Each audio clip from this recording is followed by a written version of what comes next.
हरियाणा की राजनीति ने मंगलवार सुबह को अचानक ऐसी करवट ली कि सत्ताधारी बीजेपी और जेजेपी गठबंधन टूट गया। राज्य के मुख्यमंत्री मनोहर लाल खट्टर और उप मुख्यमंत्री दुष्यंत चौटाला ने अपने अपने पद से इस्तीफा दे दिया।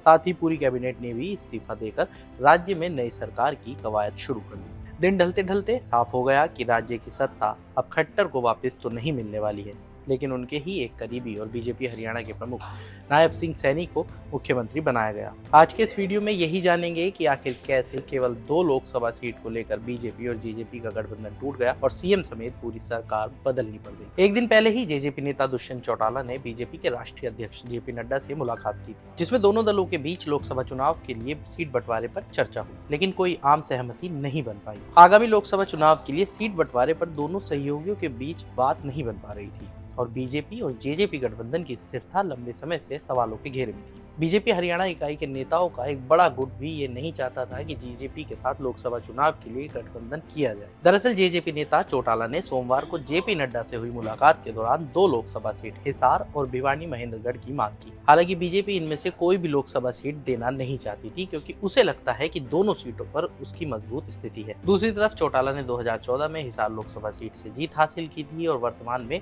उचाना कला से विधायक हैं, जो हिसार लोकसभा सीट के तहत ही आता है। दुष्यंत के पिता और जेजेपी सुप्रीमो अजय चौटाला 1999 में भिवानी से सांसद थे। जेजेपी का दावा है कि इन दोनों सीटों पर उसका मजबूत बेस है। हिसार सीट को लेकर बीजेपी और जेजेपी के बीच खींचतान तब और बढ़ गई जब वहां से मौजूदा बीजेपी सांसद ब्रजेंद्र सिंह हाल ही में बीजेपी छोड़कर कांग्रेस में शामिल हो गए। बीजेपी के एक सूत्र ने कहा था कि जेजेपी को कुरुक्षेत्र की तरह ही एक और सीट की पेशकश की जा सकती है जहां से आप चुनाव लड़ रही है, लेकिन जेजेपी हिसार और भिवानी महेंद्रगढ़ पर ही अटकी हुई थी। उधर सत्ता विरोधी लहर को मात देने की कोशिश करते हुए बीजेपी ने अपने मौजूदा मुख्यमंत्री मनोहर लाल खट्टर को भी बदल दिया। इस साल के आखिर में हरियाणा में विधानसभा चुनाव होने हैं। अब उनकी जगह पार्टी के ओबीसी चेहरे और प्रदेश अध्यक्ष नायब सिंह सैनी ने ले ली है। पिछले 9 सालों में हरियाणा में सरकारी भर्ती सिस्टम को दुरुस्त करने का सारा क्रेडिट खट्टर को दिया जाता है और प्रधानमंत्री नरेंद्र मोदी के साथ उनके अच्छे समीकरण भी हैं। हालांकि पिछले विधानसभा चुनाव में बीजेपी अपने दम पर बहुमत का आंकड़ा छूने में नाकाम रही थी।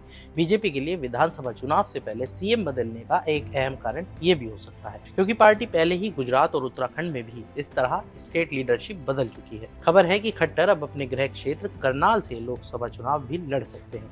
90 सदस्यों वाली हरियाणा विधानसभा में बीजेपी के 41 विधायक, कांग्रेस के 30 और जेजेपी के 10 विधायक हैं। 7 निर्दलीय हैं, जबकि इंडियन नेशनल लोकदल यानी INLD और HLP का एक विधायक है। 2019 के लोकसभा चुनाव में बीजेपी ने हरियाणा की सभी 10 सीटों पर जीत हासिल की थी, लेकिन उसी साल राज्य विधानसभा चुनाव में जेजेपी ने 10 सीटें जीती।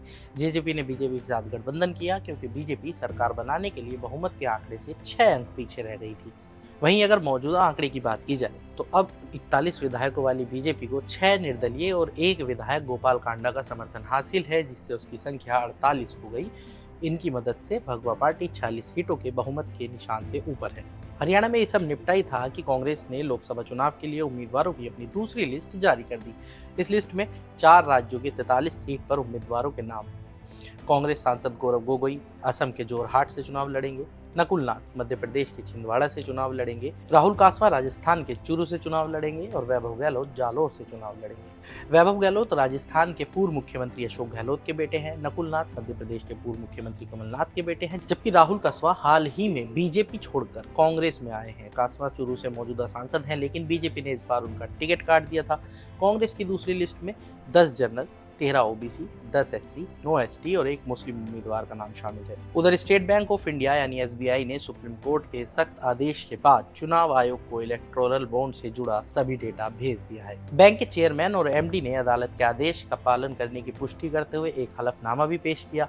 टॉप कोर्ट ने आदेश दिया था कि इलेक्टोरल बॉन्ड का डेटा शुक्रवार शाम 5 बजे तक चुनाव आयोग को भेजना है और आयोग इस डेटा को 15 मार्च तक अपनी आधिकारिक वेबसाइट पर जारी करेगा। इस डेटा में इलेक्टोरल बॉन्ड के जरिए 12 अप्रैल 2019 से अब तक किस राजनीतिक पार्टी को किसने कितना चंदा दिया, ये सब डिटेल होंगी।